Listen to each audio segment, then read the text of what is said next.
Right, so welcome back, or if you just joining us at this point, welcome. From classwork, as I say, this is where I spend the majority of my time. So it's so easy to create content, to create tasks, to create assessment points consistently throughout your sessions.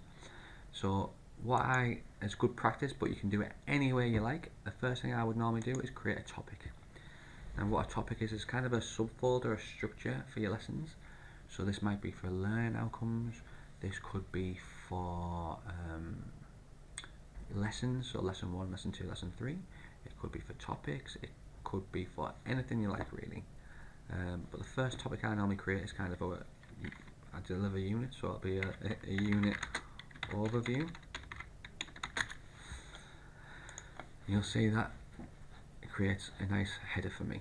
Now this header the students wouldn't be able to see if there were any students in this lesson, and the reason why they wouldn't be able to see anything is because there's nothing in there, or nothing's been released underneath.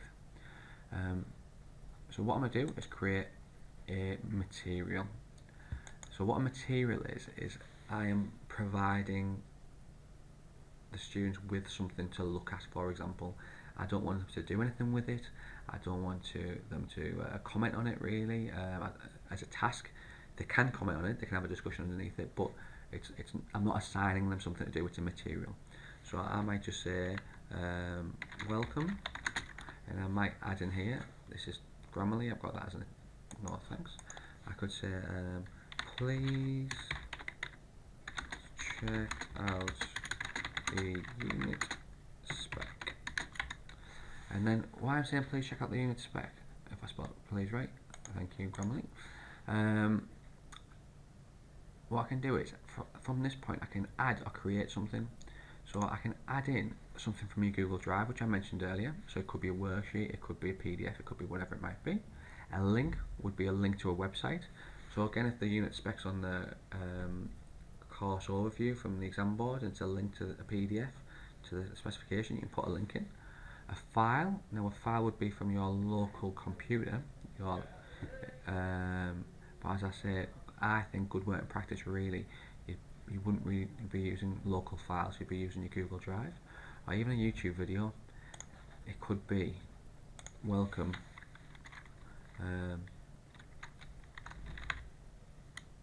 this isn't my scene, by the way.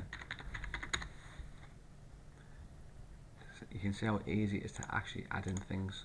So clearly that's not a unit spec, but you can see how easy it is to add things, and that's there. Now here is where you select a topic. So we can either create a topic for this material, or I'm going to put this in my unit overview, and you can decide if it's for which class it's for. So now this is a relatively new feature where you can actually create content in one class and share it in multiple classes, but I'm only leaving it in demo, and which students you want to select. So again, this could be really good for differentiation, especially a little bit later on when I talk about assigning tasks to certain students. So we'll leave it to all students. Now you can either, if you cross this off, it will save, and I'm going to show you that now. If you cross it off, it saves it as a draft, and you can see it's indicated as a draft there, and it's greyed out. Again, it hasn't been released to the students, so at this stage the students wouldn't see the material or the topic because there's nothing within that topic until it's been released. So what I'm going to do is go back into here and edit it. So if you've made a mistake on spelling or content, so I might think actually I don't want that funny cat video, and you can either post it with a big post button, or what you can do is you can post it, you can save it as a draft, which is the same as crossing it off, or you can schedule it. So the scheduling is as easy as, actually I don't want this released until next Monday, and I first see the class at 9 AM, and I can schedule that. If I schedule it, you can see that it tells you here it's clearly scheduled for the time and the date. But again, I think actually I just want to post it. I can go back in, I can cross that scheduling off, and I can just press post, and now that will be available to all students, if there were any students enrolled in this. Now the good thing about creating topics is you'll be able to see all the topics along this page.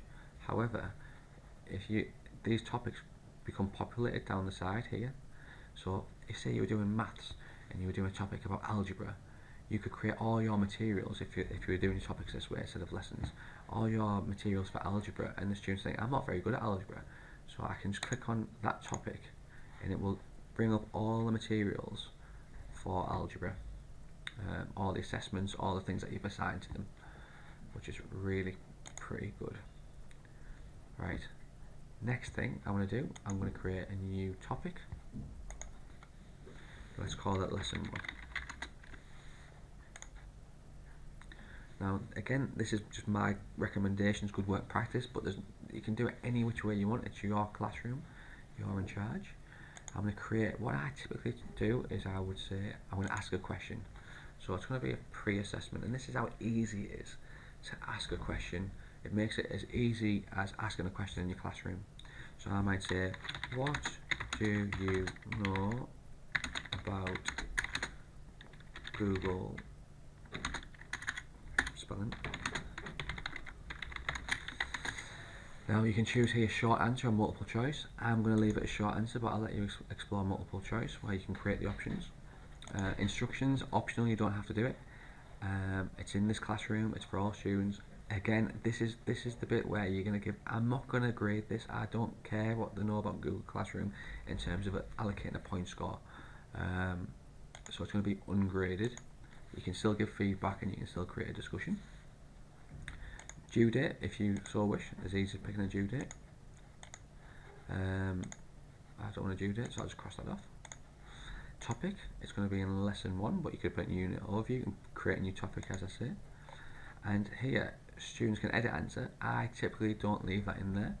The reason why I don't leave that in there is because if they put an incorrect answer or even maybe a spelling mistake, I like them to leave the spelling mistake in the original post and then correct it underneath so they can reply to their own answer so you can see progress. And I'm also going to say students can reply to each other. Now the reason why I let students reply to each other is it creates a dialogue. You might have to encourage it in your classroom. Students won't be able to see each other's answers until they've answered. So what do you know about Google Classroom? They can't copy off each other. A lot of the time students might say, depending on the topic, I know nothing. So I'm more than happy to say, well, put that as your answer, I know nothing about this topic. And that way, rather than saying, asking one person in your physical classroom, what do you know, and you ask one person and everyone else is quite passive, this encourages it, well, it doesn't encourage it, it kind of forces everyone to get involved, even if it's to say like they know nothing. Once they have answered the question and they can see each other's answers and you can see all their answers, you can then ask the students that know nothing or very little to start taking ideas or challenging people. I use it quite often to say, even if you see a really good answer but they've got incorrect spelling, punctuation, grammar, kind of like on a forum, like be one of those pedantic people and correct the spelling, and that way the students start challenging each other and it kind of creates a learning environment as opposed to you doing all the running around. So what I'm going to do is I'm going to ask that question now. So what do you know about Google Classroom? I'm going to stop it here and I'm going to get some students to be in the classroom so you can see from their point of view what it looks like.